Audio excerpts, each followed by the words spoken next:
Johnstown, 1800 to 1889 is the first of three programs prepared for the Centennial commemoration by the Johnstown Flood Centennial Project and WJAC-TV.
This plaque on the First Christian Church at the corner of Vine and Levergood Streets marks the location of the first building constructed in Johnstown. The building was a one-story log cabin built by Swiss immigrant Joseph Johns in 1794, when the land at the confluence of the Stony Creek and the Little Conemaugh rivers was still part of the great western frontier.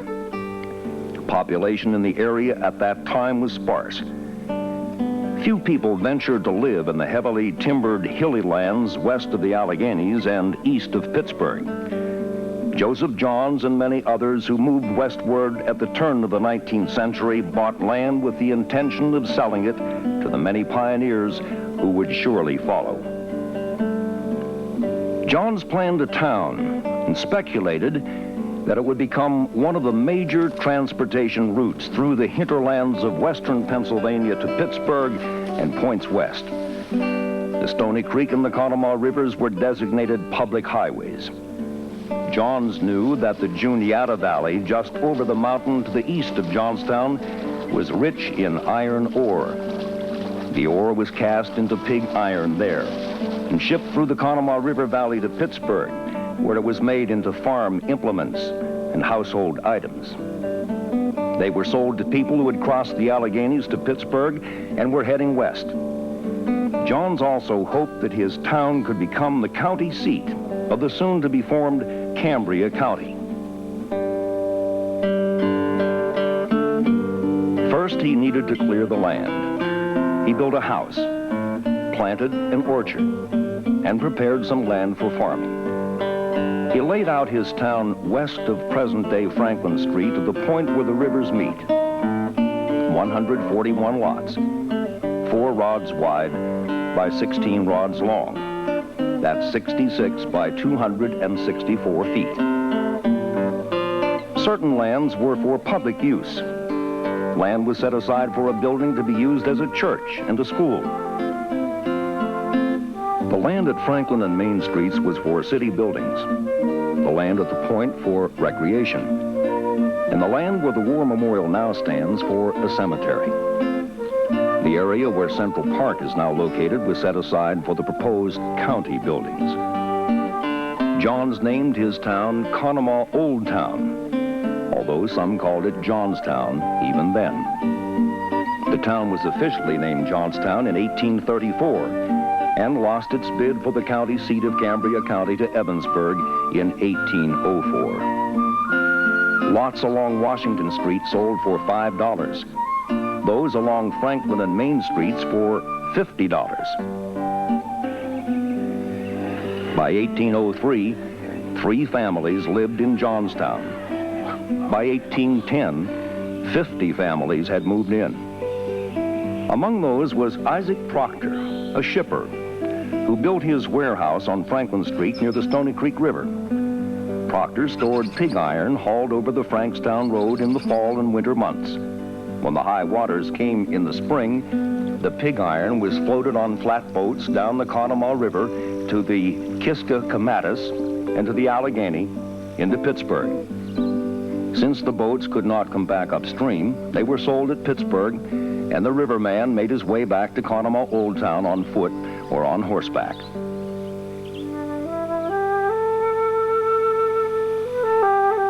Farmers moved into the area around Conemaugh Old Town. Millers, tanners, coopers, rivermen, tavern keepers, and innkeepers moved into the village. Farmers forded the rivers to come into town. On market days, farmers and villagers met at the market house on the Main Street side of Central Park. The streets were lined with buckboards and wagons. The locals traded and sold their wares. Occasionally, a stranger happened into town with a new medicinal remedy or special merchandise. Conemaugh Old Town's only exports were maple syrup in the spring and timber and venison in the fall. Although life was somewhat primitive, records indicate that between 1800 and 1825, the village had at least 4 schools. A half-dozen Protestant denominations shared this building for church services. Itinerant preachers served the congregations.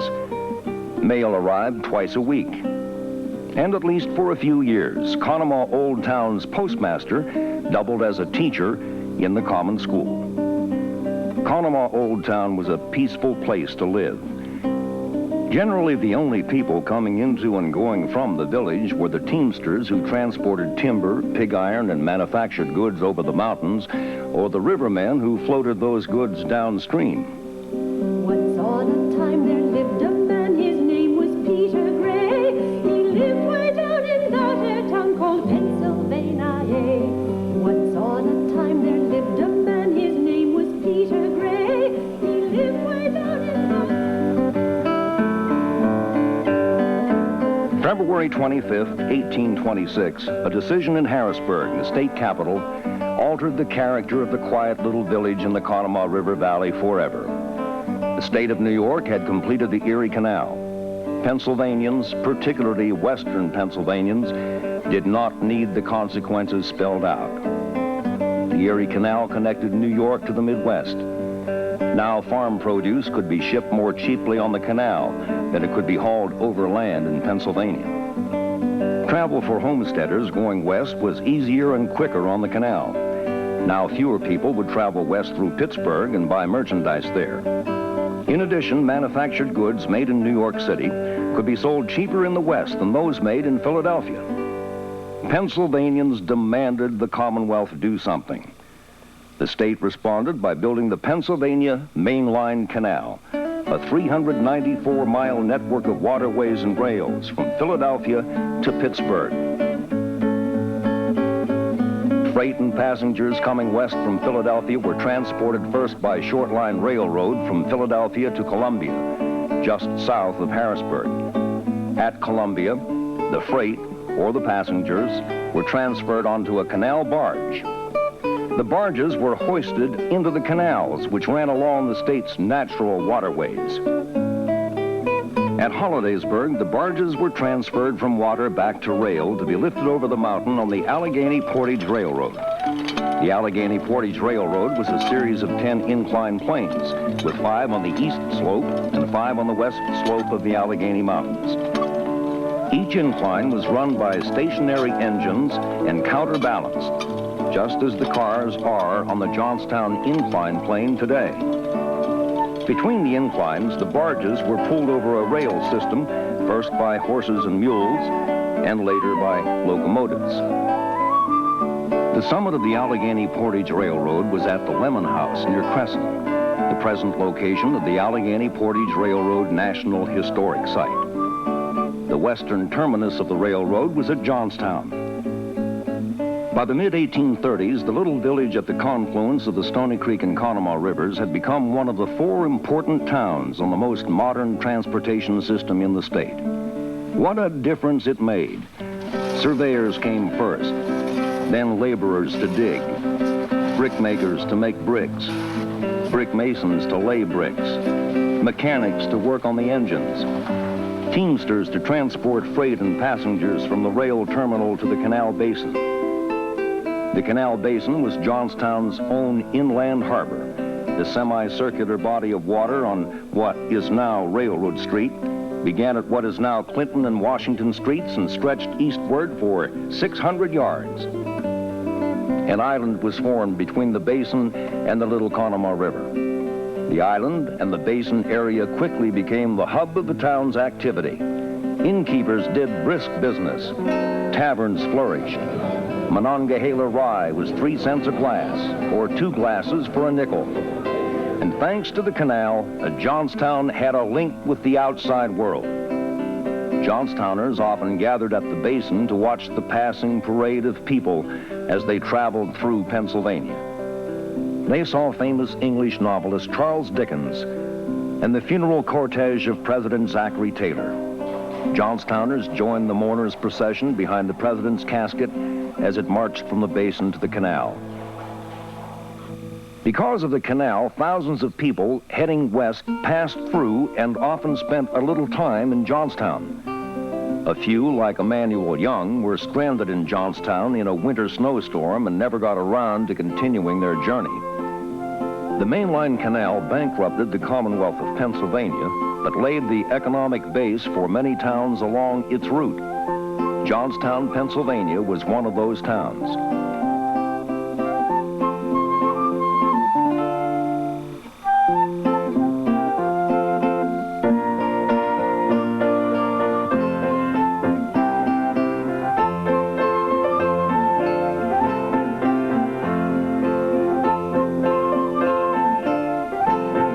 The first passenger train arrived in Johnstown on February 15, 1854. And the short-lived era of the Pennsylvania Mainline Canal was over. One by one, businesses around the basin area closed. Some towns along the canal route became ghost towns.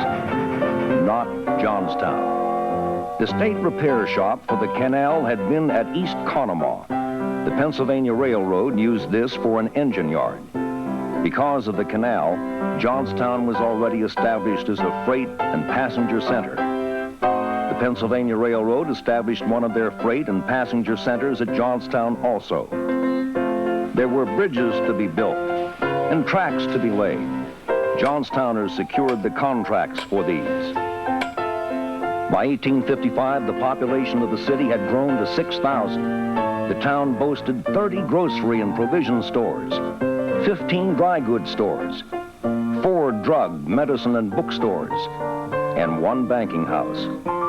In addition, there were 14 shoemakers, 12 school teachers, 6 blacksmiths, 7 lawyers, and 2 dentists.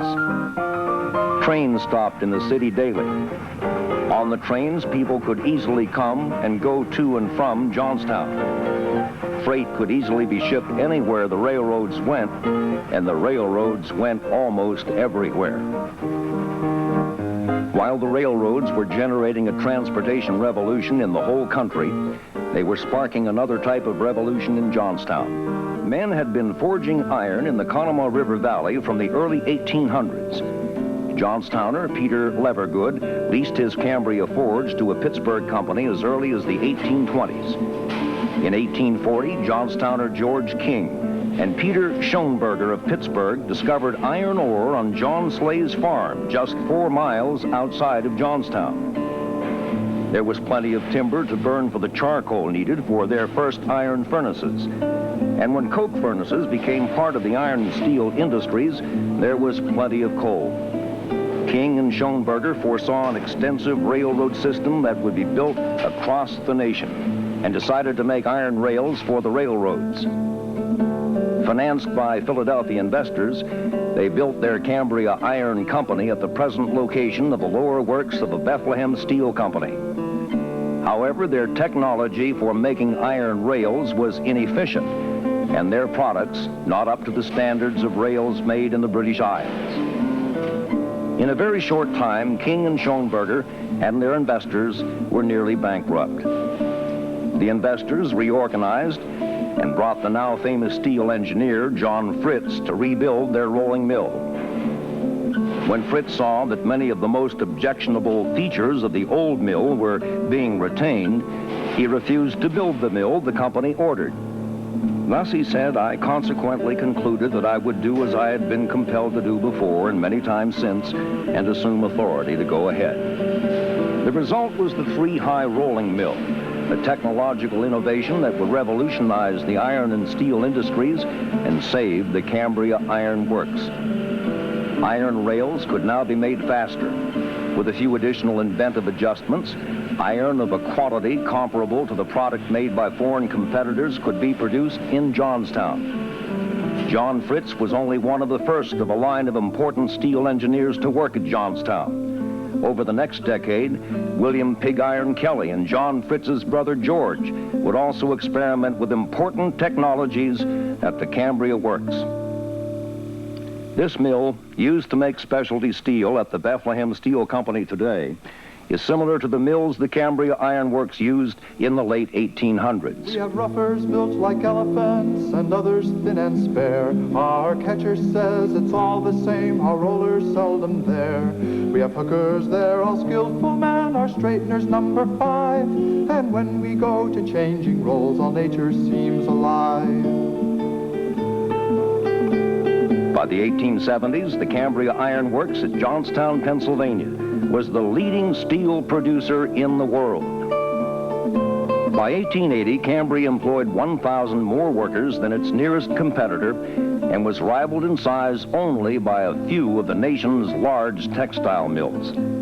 The Cambria Ironworks was the largest iron and steel employer in the United States. The effect on Johnstown was dramatic. Workers from all over the country came to work at the mills. Contracted labor was brought in from Eastern Europe, and a group of Englishmen who were skilled wire drawers were recruited and employed for the Gautier Division.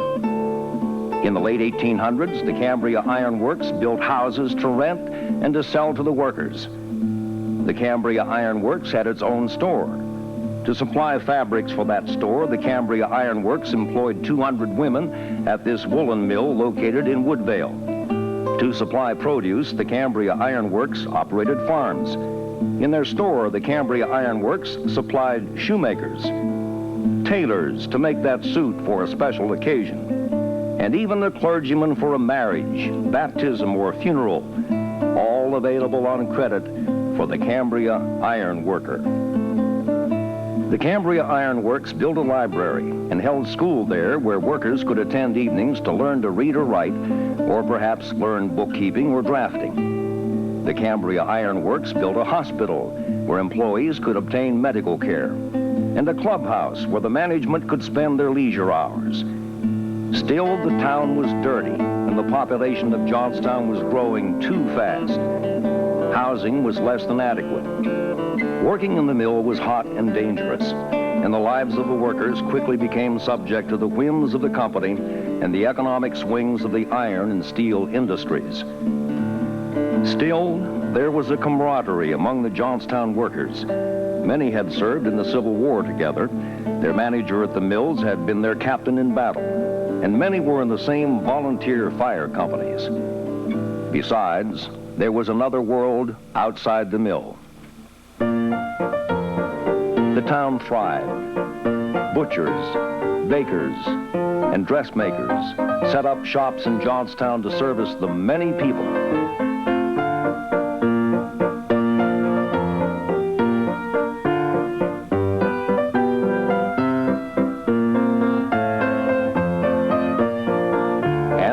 Johnstown was surrounded by mountains. People traveled from Pittsburgh, Harrisburg, Baltimore, and Washington to area resorts at Crescent, Berlin, and Bedford Springs. These buildings at St. Michael are some of the few remaining reminders of the South Fork Fishing and Hunting Club, one of the most prestigious of the summer resorts. Such famous men as steel entrepreneurs Andrew Carnegie and Henry Clay Frick belong to this club. Famous statesman Philander Knox was also a member. They came in summer to sit at the clubhouse and sip cool drinks and to fish in Lake Conemaugh. Some Johnstowners, like John Fulton, geologist at the Cambria Ironworks, were aware of the wealthy vacationers. Fulton knew that Lake Conemaugh was in need of repair. Alterations of the earthen dam had made it unsafe. Fulton's report on the matter was sent to the club manager in the winter of 1880. The management at the club responded by stacking felled trees and other debris against the dam's breast. Fulton and a few others continued to be concerned, but most other people in Johnstown never thought about Lake Conemaugh and the South Fork Fishing and Hunting Club. In May of 1889, the town was bustling.